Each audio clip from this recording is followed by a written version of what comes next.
আমার মানসিক ডাক্তার যার সাথে আমি ইন্টারভিউ নিতে যেয়ে আলাপ হয়েছিল, তার সাথে আমি দেখা করতে যাব। সে অসম্ভব সুন্দরী এবং কয়েকদিন আগে কুমিরের পিঠে বসে ছবি তুলেছে। মানে কি চিন্তা করা যায়, কি লেভেলের মানসিক তার শক্তি, যে জিন্দা কুমিরের উপরে বসে সে ছবি তুলেছে ব্যাংককে। তো আমার মানসিক ডাক্তার খুবই সুন্দরী এবং খুবই সাহসী। আমি তার সাথে দেখা করতে যাব এবং অনেক বিষয়ে আলাপ করতে হবে এবং আমি মনে করি যে সে অনেক ভালো আমাকে একটা অ্যাডভাইস দেবে। আমার কারো জন্য অপেক্ষা নাই। আমি কারো কাছে কোনো কিছু আশাও করি না এবং আমি আমার মতন আমার রাজ্যে রয়েছি।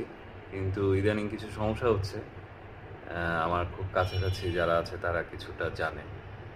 আর কথা বলতে মন যাচ্ছে, খুব একলা লাগছে। কি কথা বলা যেতে পারে?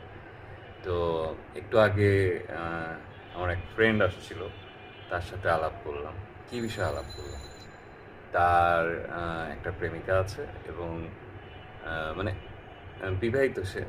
তা আমি বললাম, যদি প্রেম করে থাকো, যদি খুব টানে কাছে, তাহলে বিয়ে করে ফেলো বাসায় বলে। তো বললো যে বিয়ে করা যাবে না এবং সে মেয়ে রাজি হচ্ছে না। তো আমি বললাম যে তাহলে মানসিক ডাক্তার দেখাও। তো বললো যে হ্যাঁ ভাইয়া, মানসিক ডাক্তার দেখানোটা যেতে পারে। তো আমি বুঝায় বললাম যে মানসিক ডাক্তার কেন দেখাইতে হবে। তো প্রেমে পড়লে বা কোনো এটা কি কি বলে, মেন্টালি প্যানিক হয়ে গেলে বা খুব প্যানিক সিচুয়েশনের মধ্যে যদি আমাদের ব্রেন পড়ে যায়, তো ব্রেনকে নিয়ন্ত্রণ করার জন্যে আসলে কিছু মেডিকেশন রয়েছে। মানসিক ডাক্তারের কাছে আমাদের অনেকেই যেতে চান না, কিন্তু আমার কাছে মনে হয় যে যাওয়াটা খুব গুরুত্বপূর্ণ।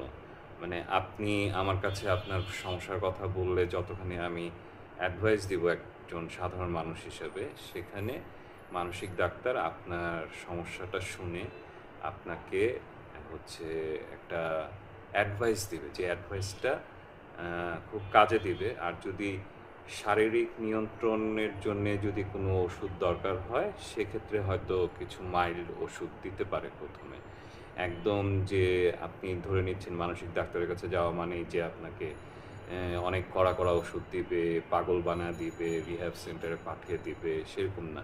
মানসিক ডাক্তারের কাছে আপনি ড্রাগ অ্যাডিক্টেড হলেই যে যেতে হবে এরকম না, বা আপনার যে